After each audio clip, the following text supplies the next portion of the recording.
You're listening to Polymatic.media, episode 55 for March 10th, 2019. Welcome to the Polymaticast. Hi, John. Was that to put a landmine in there for me to screw up? Or was that just your screw up? Yep. I'm still doing it. For those who don't know, John put 2018 in there. Thankfully, I was awake enough to recognize it. Whoopsie. Hi, hello. How are you doing? What's going on? Pretty It's been good. like a month. Yeah, I watched Captain Marvel twice this week. So. Oh, yeah, twice. Yeah. So what did I with do? My brother and once with a colleague. So.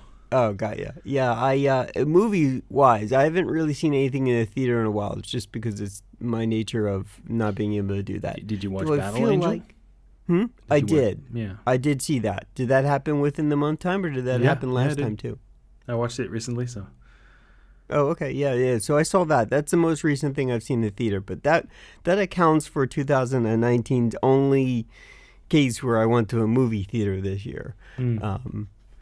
But that's not demnifying of movie theaters. It's just my schedule. Yeah. So I saw Wreck-It Ralph Breaks the Internet. That was a good movie. There is two others on there. I watched The Nutcracker. That's sort of like a Disney's kids movie. That was pretty good.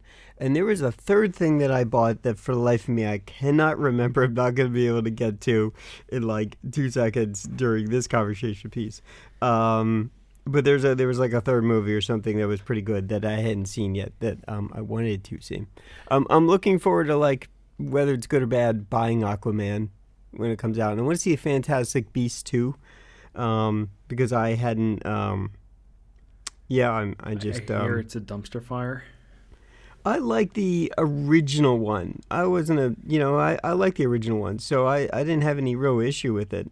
Yeah, so I don't know. Oh, I did watch two other things. A film called The Green Book. It's kind of like, the best way to explain it, it's kind of like a reverse Driving Miss Daisy. Yeah, I've heard that before. Except, with characters that are like from New York. Okay. So it was a good movie. I don't know where it sits with you, but I think you might like it. And then we did this for a show topic, but it was pretty good. It was an animated movie, anime, called The Night is Short, Walk On Girl. So I recommend that. Okay. Yeah. There was. Have you been keeping up with Discovery? I have. I did not watch Thursday's Thursday's episode for Orville, which has been really good. And Discovery recently. Why would you have an opinion about like some spoilers? I like the second season better than the first. I do too. Yeah. It's more Star Trek. I liked sort of the rough edge intensity of some moments in the first one, but I was like, where are you going? What are you doing? Please find yourself. And then they completely went off rails towards the end of its it's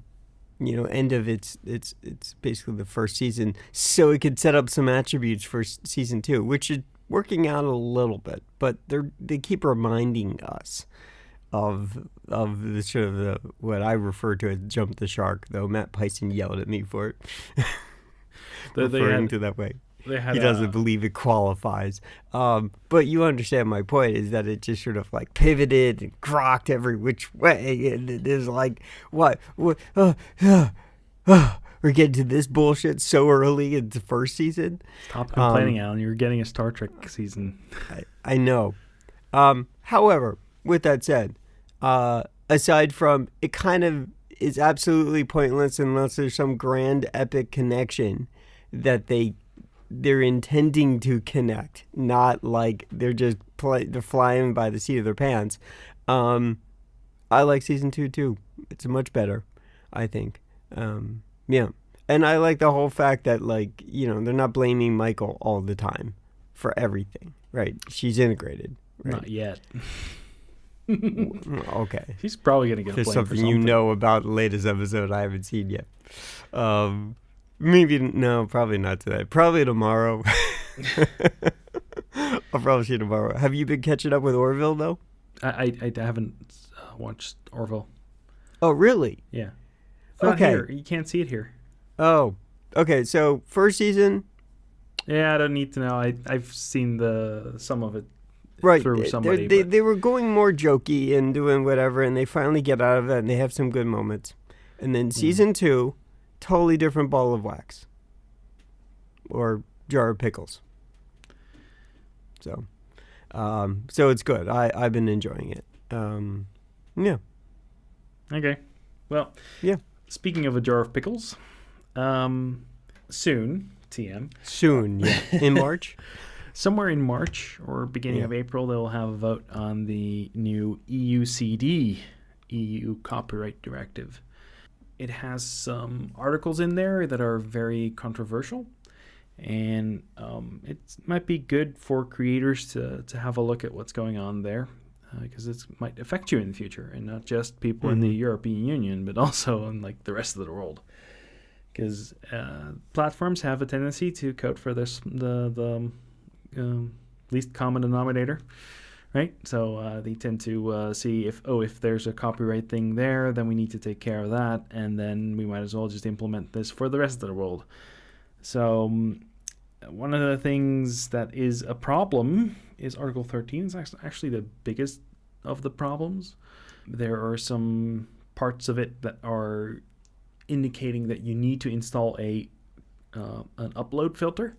So anything that somebody uploads needs to be checked before it can be placed on the platform. There are some exceptions for this. If your platform is not older than 3 years, doesn't have 5 million unique visitors per month, and doesn't have, I think, 20 million in revenue, then you don't need to do that, but you still need to adhere to the copyright directive, so you still need to implement some sort of filtering, which is, well, suffice to say, it's a big problem for people who have small platforms, or like a small artist community, or even just something like a WordPress install with multiple people on it, because you're responsible for anything that anybody uploads. Well, in the past, you had a sort of an exemption for like platforms where the user is responsible. Now it's going to be turned around, and anybody who has, like, for example, me, a small artist community, which has existed for over 3 years, but doesn't have like millions of visitors, or doesn't have 20 million in profits.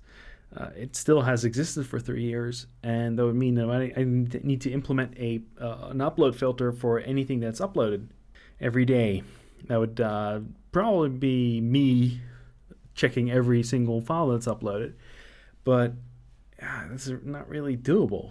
Well, and I have a job, I have other stuff to do. Right, yeah, I understand. And it's I'm sure I was going to say, I'm sure that there's a gap filled. Someone's going to come build a product and yeah, but provide that. The way service. that they're trying to push this through, they've made a deal between France and Germany that's kind of iffy, and it's being pushed by lobbyists, basically.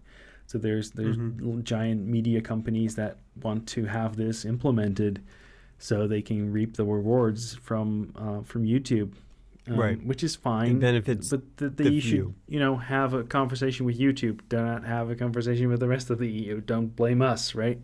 Yeah. There's a couple degrees of thought here.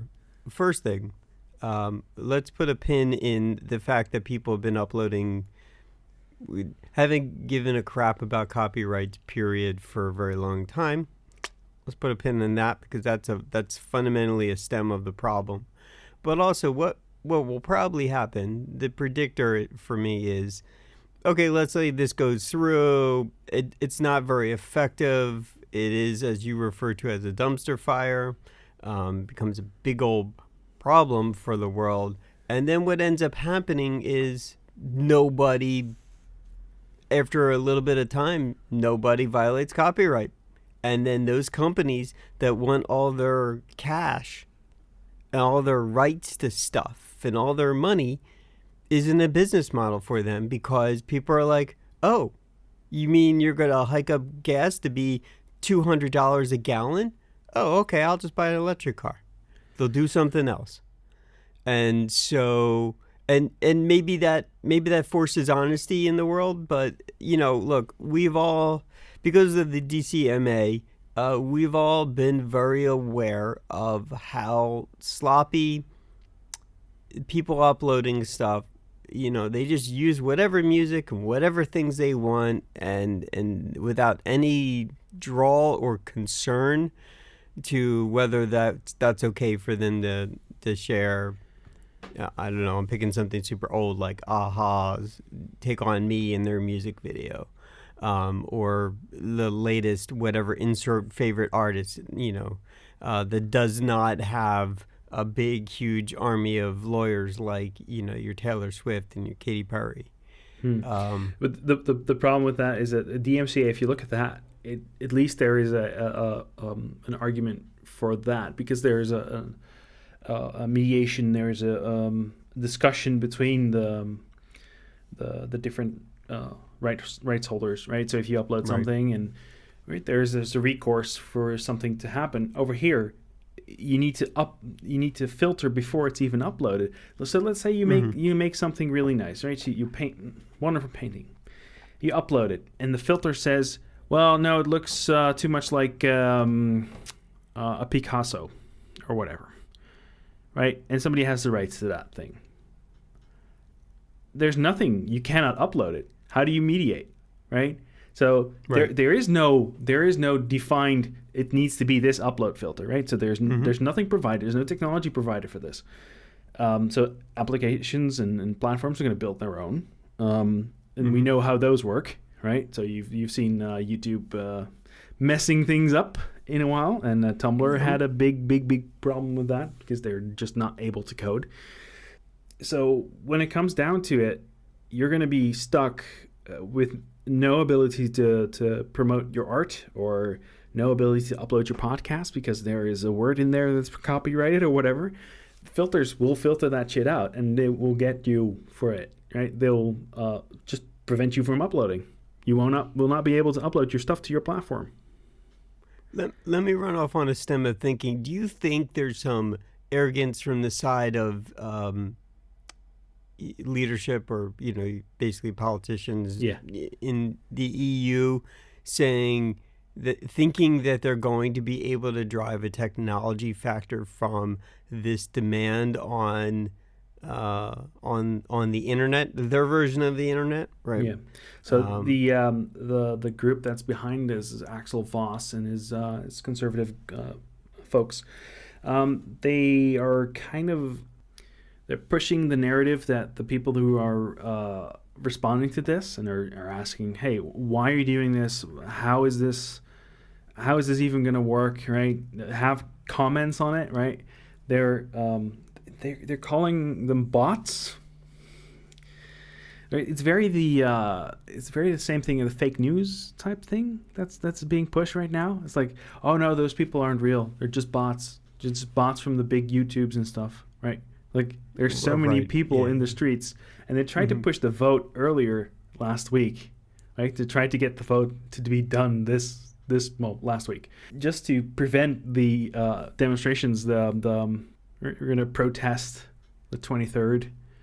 We're gonna lots of people are gonna go out on the streets and shout things.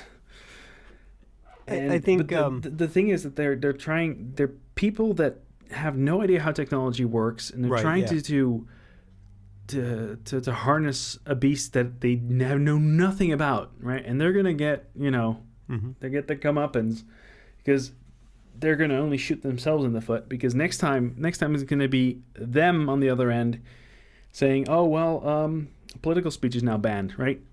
It's gonna be, the first thing is gonna be upload filters. Next thing they're gonna ban the boobs. Next thing they're gonna ban the political speech. Oh, and all because it's terrorists or something, right? It's one of the underlying factors. Oh, they want to be able to filter stuff, so we can prevent stuff from being spread to the world. The tactic that is a deflection tactic. In my brain sort of labeled it as like the toddler tactic, which is just deflect, insert. Hey, look, Elvis, right? It's just a version of something like that. And the videos they put out, there was a video, your memes are safe, right? They put that out there because one of the things in the beginning of the Article 13 is that, well, you're not going to be able to post your memes anymore because they might contain copyrighted works, so they might be blocked because there are some parts of it that is copyrighted, right? But you want to be able to parody stuff, right? So if you see a fun picture of Mr. Axel Voss, I would like to draw some mustache on him, for example, and that would be, in violation of whatever, blah, blah, yeah. blah, the rights holder of the person who took the picture. But it's parody. So, what they did change some stuff to make sure that memes would be safer, so you'd be able to do parody. But the problem is the text to filter stuff based on copyright is still in there. So you're still going to have Right. have an upload filter. And they say, oh, yeah, no, small platforms don't need it. But how? How are you going to prevent yourself from getting Right. dinged by this, right, as a platform holder? It used to politically not matter that that your politicians were aging, and it didn't necessarily matter that they were accurately, correctly informed. Just as long as they kept their term and they kept sort of things being sort of nudged along. It now not just, I mean, from my perspective, the U.S., it not only matters locally and federally, but it also matters at a worldwide level, because we are seeing more patterns. Well, we have internet, we have information systems that are accurately recording and exposing the dictatorships that are going in place, even if there seems like there's somewhat of a balanced political mechanism in place at the government level. So my point getting to it is we just don't have a correctly or more accurately informed set of politicians in place, and they're all aging. So they don't really care. Their initiatives are whatever their peers' age group is, which, you see by the way, is aging. And it's not that their points or their opinions don't matter. It's just that culture is not accurately informed the way the actual correct operating major parts of the world are operating. Now, with that said, I don't want a bunch of 20-year-olds running our governments. But I think there needs to be an upper limit. Like, you hit 65 and you're out. You can't be a politician anymore. And that's systematically worldwide a problem that's been going on. And so when people are trying to, police the internet and its attributes, they don't have the beginning clue of what they're trying to write regulation for. Yeah, what they're trying I don't know to if that control. makes any sense. Yeah, but there's people in the world like AOC in the U.S. I don't remember her name. I'm probably going to mispronounce it. But she's like a younger person that went into Congress, I think, in the U.S.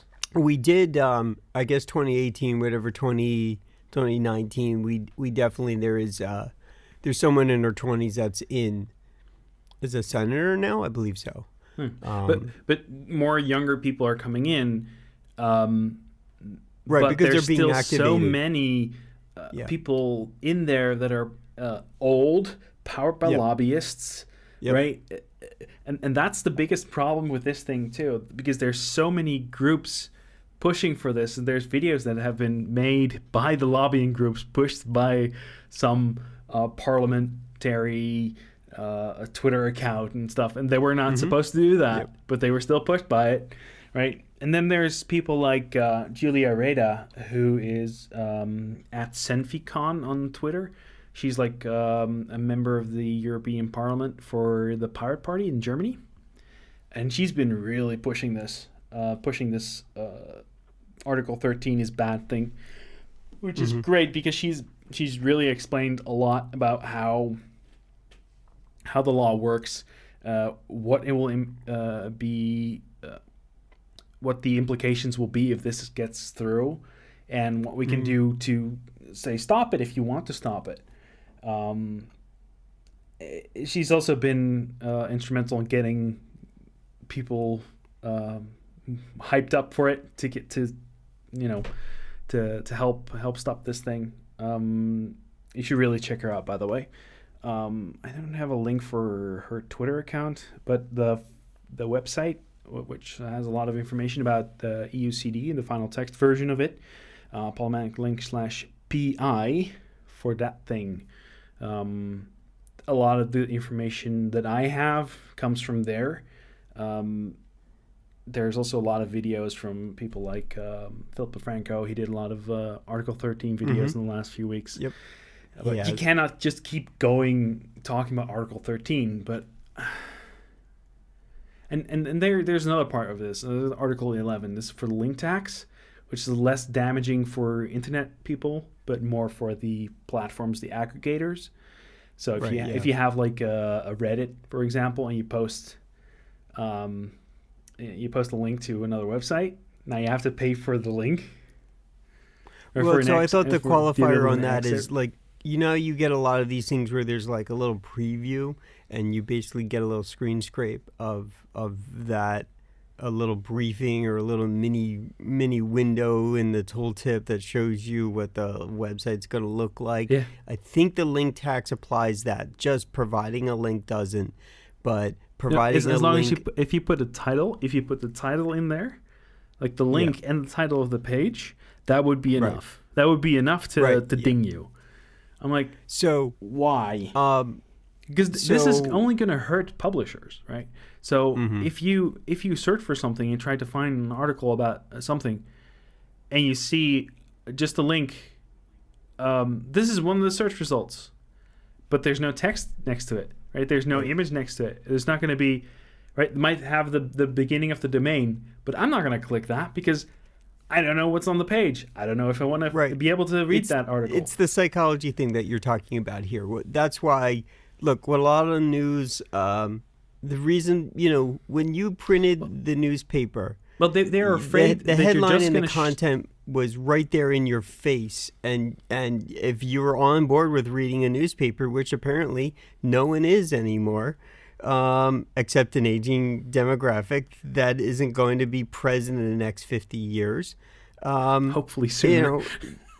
Maybe, depending on where you are in that range. My point is that, like, they didn't have any actual statistics and understanding about their audience. They just, they made their money by selling the paper.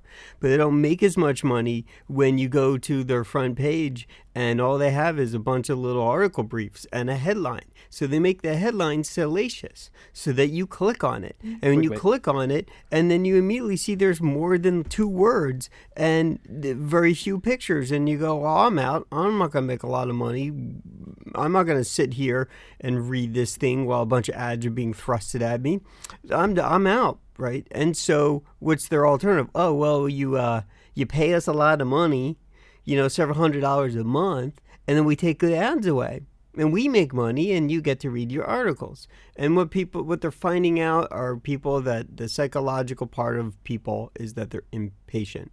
So what do they want? They want to force government to find a solution that forces them to have an additional legal profit model from this. Yeah, but it's not the future. To your point, it's going to stop us from sharing things to other sites. We're going to say, oh, go to CNN.com. The problem is that they're stuck in the past, and they're trying to force the past on the people of the future. So I would be on the edge. I'm on the edge of being a millennial. I'm like from 1982, so I'm smack in the beginning of the millennials. But for my generation, all this stuff I've grown up with, not having the internet. Right, me too. Been through that whole process. I grew up before DVRs existed, before DVDs existed. Yeah, But I can see that in the future, I might be one of those old people complaining about them young kids. They're trying to prevent anybody from ever going forward and developing culture, developing because they're afraid of what this might bring, and there's terrorists on the internet, so we must pull the plug on the internet. That's basically their entire plan. I mean, why? There's always so. I was having a conversation with someone who's much older than me this week, and he told me about, and he was really, I don't know, I think he's been energized by some rhetoric, but he was sort of up and is just kind of mad about how Walmart is, apparently they've been doing this for a good year or so. They have these robots that basically comb their aisles looking for things that need to be cleaned up. In some cases, some of these robots are stocking shelves. And his complaint was, oh my God, $800 million at Walmart are getting lost. And I'm just like, yeah, why don't you think about that? Because are actual 800 million people actually losing jobs, or are 500 million job opening recs just being closed? Seeing as and they're not going to hire people for that anymore. Since there are not 800 million people in the U.S., there's probably not going to be 800 million Walmart employees. Right, yeah. And I'm sure it's more like 800,000. I'm sure some rhetoric, the psychology was manipulated at Facebook or whatever it was, is probably the source of what he got through. But there are robots that are, scanning the aisles and stuff, telling merchandising people, hey, this needs to be stocked, this needs to be filled in, this needs to be cleaned, right? My point is that change happens, and when it comes to technology, is a thing that allows us to survive in the world today. If we didn't have technology, we wouldn't have cars, we wouldn't have internet, we wouldn't have iPods, we wouldn't have computers. So for the same people who are getting all excited about it, these are the same people who are addicted to their smartphones. So, check yourself when you're acting stupid and you're just saying things you don't fully understand. With that, point being is that stuff changes. And so, you got to ask yourself some questions. And one of those questions I would generally ask myself is, well, what job is that thing replacing? I don't think it might be replacing a job that doesn't produce a livable wage. Maybe it's going to generate a different kind of job that has the same level of income or more. And yeah, I mean, you can't just exist in the world and be a person who did one thing for 50 years. You live in a world where, and this was even in my age group, I recognize this very quickly, that you have to be a person who's capable of doing 50 things. And your job might enforce or demand 12 of those things actively on a daily basis. You can't be one thing anymore in the world. You have to be many things. So when automation comes along and replaces a bunch of jobs, yeah, well, you know what? It changes. And you're right. Some of those people who've been doing that for 50 years aren't going to be capable of doing any other job. But also, I take some, even in my brain, this is why I'm interested in multiple things. Maybe it's part of my original driving force, but if you just think you can do one thing in the world for 50 years, just one thing, there's something wrong with your understanding of how that world works. You should be capable and competent at other things. The world, change happens, and it's going to happen, and it's going to suck, and you can get your pitchforks out and be super upset about it. But you also don't know how it's going to play out.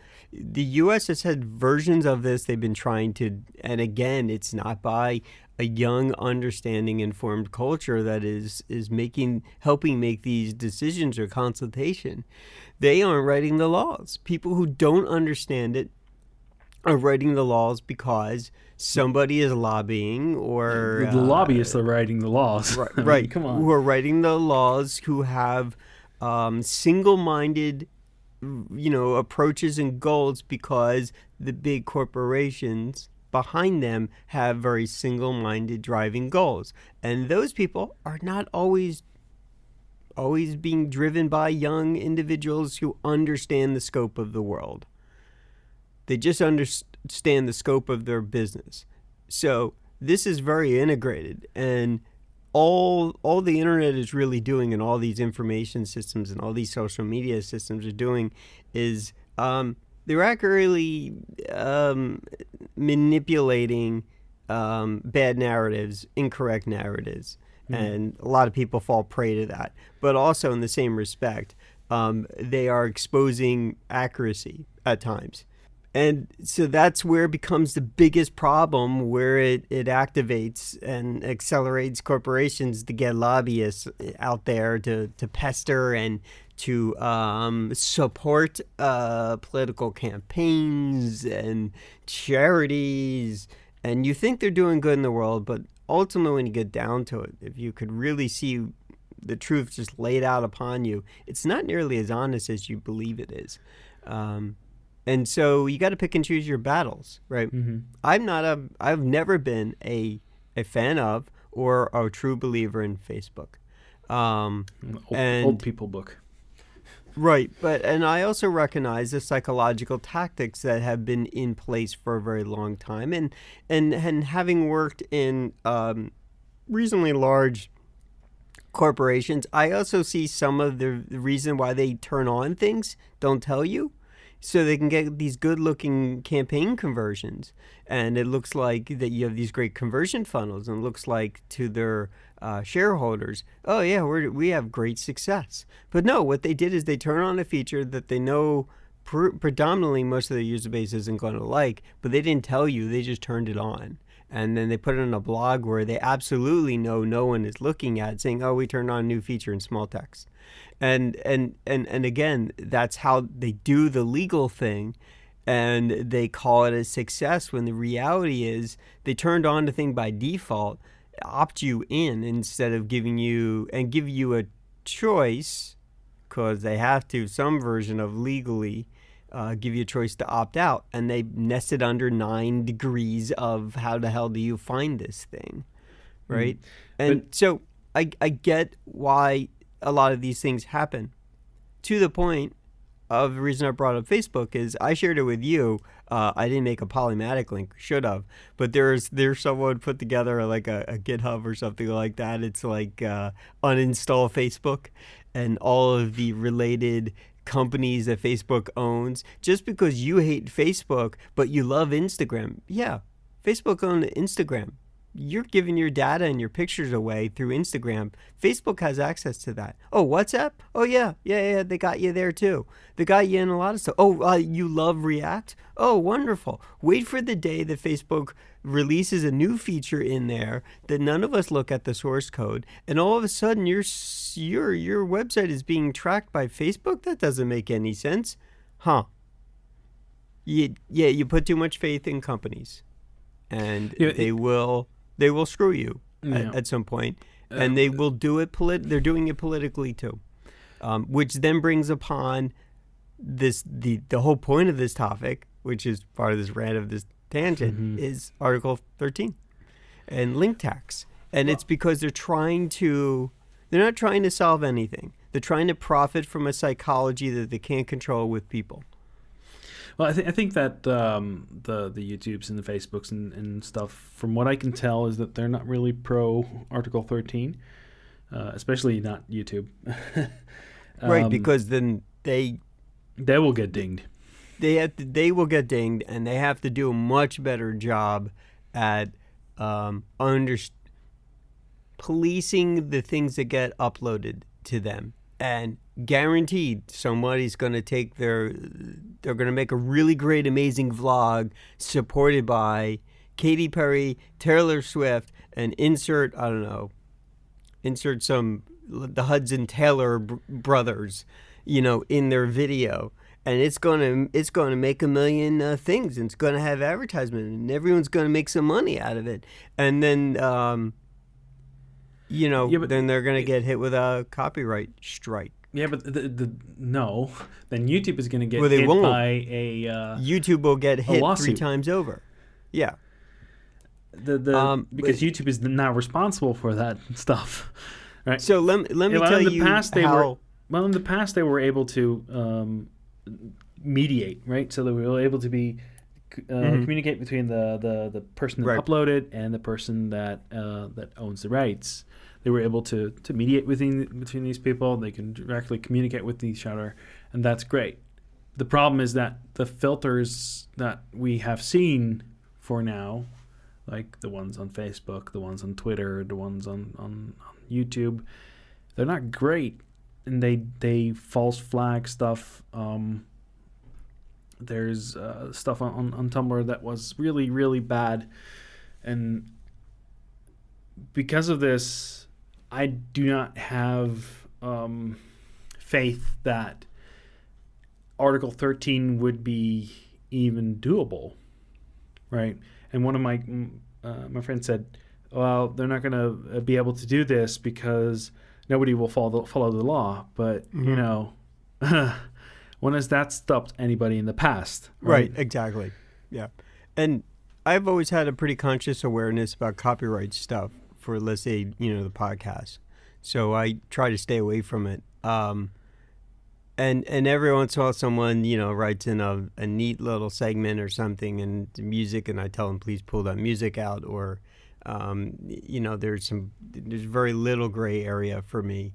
But, it puts the whole goal of what you're doing, and there's just been this sort of, I don't think it's a lack, there's definitely a lack of understanding, but there's an obnoxious lack of care of, what do you mean I can't just rip off somebody else's music that I really love for my project?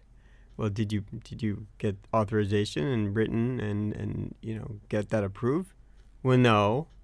Well, movies do that, right? And that's why sometimes they don't have the greatest songs in some of these movies. Well, I don't care. Like, that's the attitude. And that wasn't cool. You have some guilt about it. And you're defensive about it. Well, then, yeah, you absolutely know that you did something wrong. And you shouldn't have done that. The irony for me is that Kyle and Luke have a show. They're going to give me a show today for Sunday, release on Sunday. Mm-hmm. And Kyle has submitted his song or the music or whatever it was that he used to make his Kyle and Luke song. He submitted that Kyle and Luke song as a song, and he's put it on an album for CD Baby. And CD Baby's content ID mechanism gets flagged. Gives me not a strike, but just a warning. Hey, by the way, we're going to do some revenue on those 2 views on YouTube that you automatically publish just the audio with an image of Kyle Luke's cover art for that week. And I get, then are they going to come around and say, oh, we're shutting down your channel completely? Well, first thing, the irony is the copyright holder submitted it to me. It's his show. And oh, by the way, easy. But I haven't went ahead and did the legal thing that I need to do to defend it. But if I did, I would have to do that nearly 100 times, over. Well, you can get that stuff whitelisted. I know. But my point is that Kyle I've let him know that was happening, that CD Baby was collecting all the revenue. But the problem is the revenue, all of maybe at best 10 people might listen to the show via YouTube, via their shows. It's so minute. It's not worth my energy to argue unless someone's coming at me with a pitchfork legally. And then even then, they will get shut down in the court of law because of the fact that the rights holder is the one who submitted it. Yeah. Well, you are not the rights holder, right? No, but Kyle is. It's his show, and that goes into the site for the YouTube channel for the site. And if I needed to get written authorization from Kyle, I can get it, within a phone call, within an email, and it can all go away. And then I would have to keep submitting that because the content ID system doesn't know the context of the multiple degrees of that. But it does reasonably fire off, when it's a single degree of logic. When it's 4 or 5 degrees deep, it gets more complicated. And any kind of upload filter is not going to do a good job with that, guaranteed. No, because that happens before anything is online. Right. If you have a oh, hey, this is well, you're supposed to get a license for this. It's Right. after the fact, and then you know there's something to say about that would be wrong because somebody might be getting paid for something they didn't make. Mm-hmm. But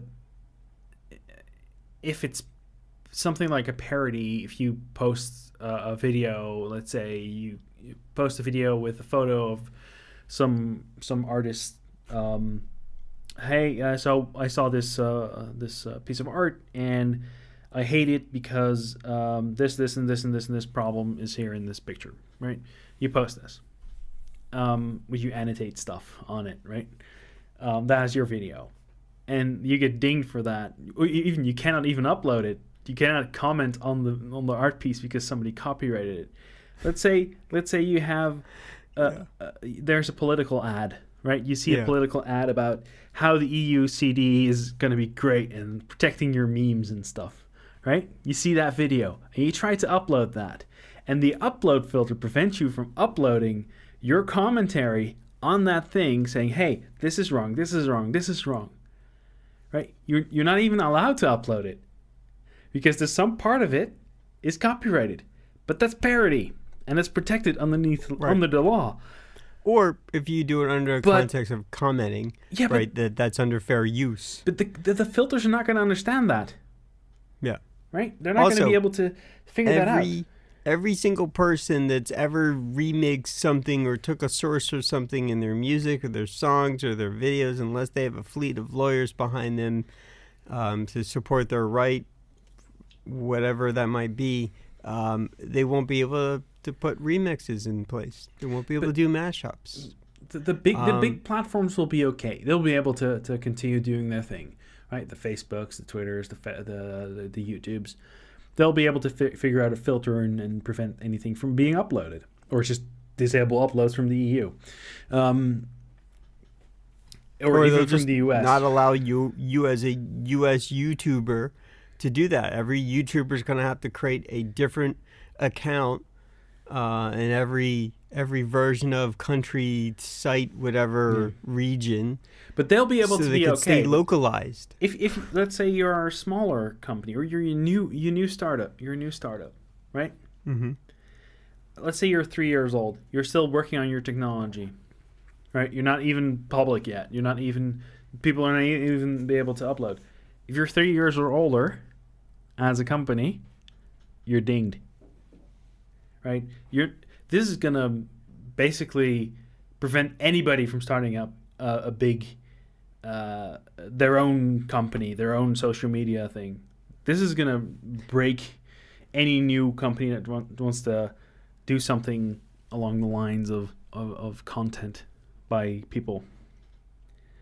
Anyway, well, run along that line, and isn't that what big companies want? They don't want competition. Yeah, exactly.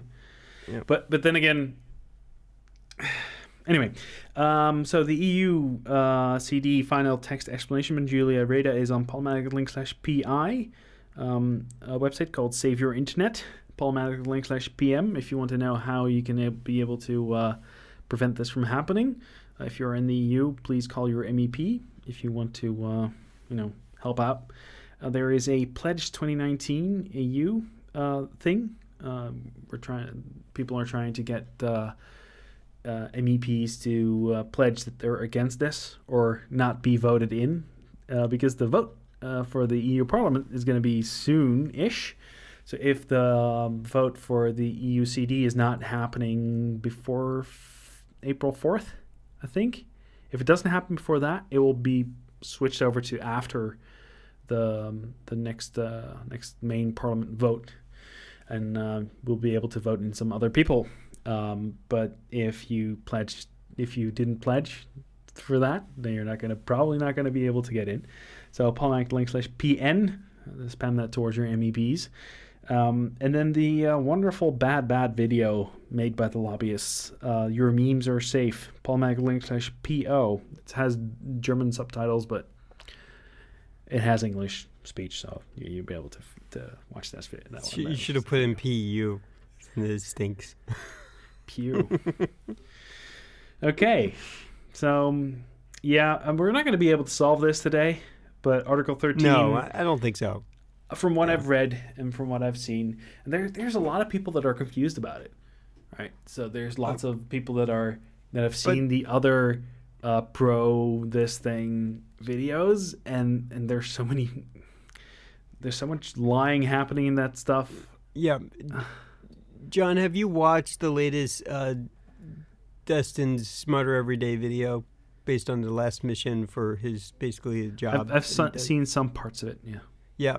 So one of those things they're talking about degrees of military, right? And look, you and I are very aware of this because we're a part of we're more involved in actively in sort of internet and programming and sort of what they consider to be cyber. I'm not saying we're hackers. I'm just saying is that we're very aware of what a lot of this means. But there has been this psychological component that you definitely can see because of U.S.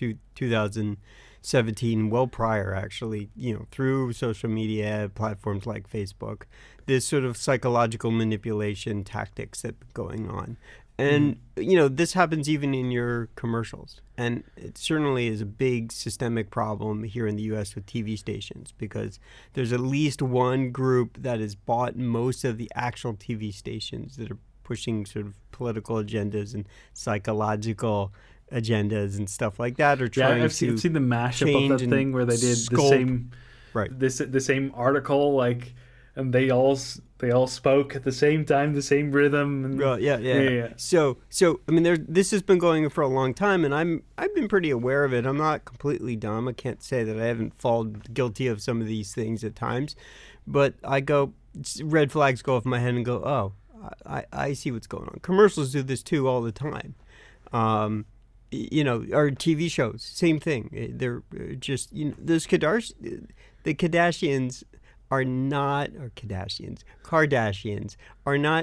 nearly as lively that way in real life. They take a moment that's real and then they amplify it and kind of script a moment and they record that and they cut it together to look like this entertaining, lively TV show. You're getting manipulated. That's a reality. In the U.S., we have a cable channel called the History Channel. It's at all this salacious, history stuff. Stuff and reality TV. Hey, There's nothing to do with history. It's aliens. Oh, God. There's that stuff, too. But you understand what I'm saying is, yeah, exactly. The world has been contorted in a way that's profitable, not necessarily honest anymore. So there's a cyber level of this. And I wish you wouldn't all use that word. Sort of online rhetoric and those counter ads, they're there to kind of give, hopefully, that you're cheerleading for them. They're manipulating you. Do your own research, right? And most governments, whether they're in dusty rooms or not, you can go pull up legal documents. You could pull up what copyright really is. Read the 9,000-page documents if you really want to. If you're going to do it, you got to do it correctly. Don't do it online. But yeah, this thing isn't going to be solved quickly. And I think my overall point was that we have too many cultural pieces integrated and also being sort of recorded. And there's so many micro agendas that you aren't necessarily aware of that are actually behind the reasoning and are less about what the boiled down some result version of what you think Article 13 is about. It's about more stuff. And sadly, those agendas are the ones who are going to win out, and then they're going to fail in their goal. And then we're just going to retask through this for another 10 years. It's just going to keep happening until we stop this stuff. That's where you got to take a more active role of who you say has the right to have says about what happens, things like this. I like that there are more young people in the EU Parliament than there are in the in the US it's government. really non-existent. Yeah. Again, everyone has got an agenda, sadly, and that is the sad part. So, which I qualified that with my adjective. So okay, so we had some fun stuff let's leave this. You saw dumpster Captain fire. Marvel? I did. Good, bad? Twice. Love it? I liked Twice? it. I liked it. Yeah. You get to see Yeah. how Nick Fury loses his eye. Okay. I will see it probably one day. I don't know if I'll actually see it in the theater. We'll see. You should Maybe definitely, tomorrow. I You don't should know. definitely go watch it before you watch Endgame, Okay. because it is somewhat important. So Yeah, okay. you definitely watch it. They're all before sort Endgame. of tied into each other now. so. Endgame is going to be out at the end of April. So For those who are not paying any attention, he's talking about the I guess the last Avengers movie. next Avengers I movie. don't know if it'll be the last. Next Avengers movie. Next Avengers movie. It's yeah, gonna be that's more. probably accurate. Not all the Avengers from the last one are going to be in it, but you know, Only half of them. Mr. Stark, I don't feel so good. Yep. Anyway, so Polymatic.link/PK for the Captain Marvel trailer. It's older, but you know, it was very good. There were a lot of chuckles in the movie theater. I saw it twice, and at the same time that the last time somebody chuckled about it, they did it again. So it was consistently funny. So Polymatic.link/PK for that, and you found some interesting video. Well, I found a bunch. I mean, within a month, it's we used to share a half dozen each. Like And 30 there's minutes so of many links. of them. But look. So there's this. I think it's the YouTube algorithm sort of foisted on me when on the homepage, and I got curious and I looked, and this is one of the videos I saw that I really liked. I'm not sure what Evan and Caitlin are about exactly, other than they make these videos where they make a bunch of stuff. Sometimes it's for their house. Sometimes it's like these neat little art projects. In this case, they were doing Resin Geodes. So Polymatic.link/PJ. It's kind of neat. And they did a bunch of other resin things, which are actually kind of neat to see. I mean, the most recent video that I saw like last night, or maybe, yeah, it was like last night, they just replaced their front door. I mean, that's it. They painted the front door, they changed the lights out. Like, there's nothing really major interesting about that. But they've made a whole bunch of different resin things. I mean, they even did one which was pretty interesting where they could they cook an egg? Because when you put the parts together for the resin, it heats up. It's a chemical reaction, and it gets super hot. So they got a flare camera out, and they went ahead and they literally cooked an egg on the chemical reaction of resin. them Okay. doing some resin. Okay. So I don't know how to explain what they're doing, but you see enough videos, you either are into them or you're not. Well, at first So- when I saw this video, I thought, this belongs on the DIY channel, Reddit. And they have a Reddit little site. bit of that too. Yeah. But they do other things other than that. I mean, they did like this week we're going to do, and it was more recently where they did like a wall charger. And they made a little Yeah, but- box. So it did take a long time. That was a very long video for what they were doing, right? Yeah, but did you find it interesting though? Did you skip to the end and see what the I did results skip look like? through the video, but the video Okay. itself, where it was like I was watching for a couple of minutes, I was like, "Why is this taking so long?" I understand that they're having fun with the stuff, but Right. you have to show every I know, single it's your step of impatience this that's thing. I'm getting like, you there. why am I watching this? So that's where the DIY thing came from. But yeah, it's an interesting concept. I while I was skipping through, I was like, they should. You know what they should do? They should put some like crystals in the middle or something like that, because to Oh, make it look like they an did actual something geode. with a And they did. a knife board. And Yeah. they put like stones and stuff in there. Because I've got geodes in my house. I have some, Yeah. right, real ones, but to make it look more like this, and they did. And they which is great. definitely did a version where they did exactly that. They Yep. got these little Yep. crystals in there, and they're just having fun. They're playing and whatever it is. You know what would even work even better if they'd had cut it out of glass. Like instead of using wood as the base, They should have used glass, because then they could have done an opacity thing. Could put lights behind it. Would have been much, much nicer to look at. See, you could just go leave them a comment, reach out to them. No. Okay. They'll fly you to Texas and you can do it together. No, thank you. Put it on. I recently, a couple of weeks ago, Adam Savage from Tested recommended a book called Ball Lightning by Jin Liu, I think. I don't, probably messing up that name. Polymatic.PL. It's about a guy whose parents get destroyed by ball lightning, and then he becomes really fascinated with ball lightning, and then he tries to figure out what ball lightning is. And it's by the same guy that wrote a 3-Body Problem book series. It's set in China, so it's an interesting read because it's totally different from any science fiction you're used to, which is great. So go check that out. Polymatic.PL. Very entertaining. It's on Audible.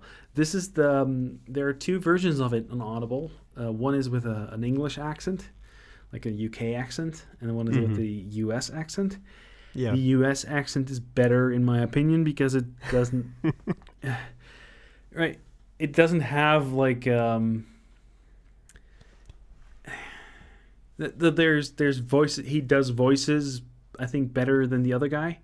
So there are some points in there where the voices are hard to distinguish who is who, because he uses a voice for a specific character and then another character speaks, but the voice is too similar to that first character, and in other parts of the book that other character is different, so that it wasn't the best narrator ever, but the book itself is great, so you should definitely check it out. Okay. Polymatic.PL. So, Alan, where can they find you until they block you for uploading anything? You can find me on Twitter. I say words that are copyrighted by me. Oh, that's not true. I do share out like artists and stuff you're that gonna I like. Get dinged by I link Article them 11 to and Article YouTube. 13. Yeah. So where's that? Yeah. That would be Twitter. My last name, Chaess. You can also still find me on Twitter at Webdivvy, WEBDEVVIE. For feedback, you can reach us at podcast@Polymatic.media. Our music in this episode by Say Uns, which you can find at Polymatic.link/EK. Our Twitter is The Polymatic. Our website is Polymatic.media, and I hope you tune in next time.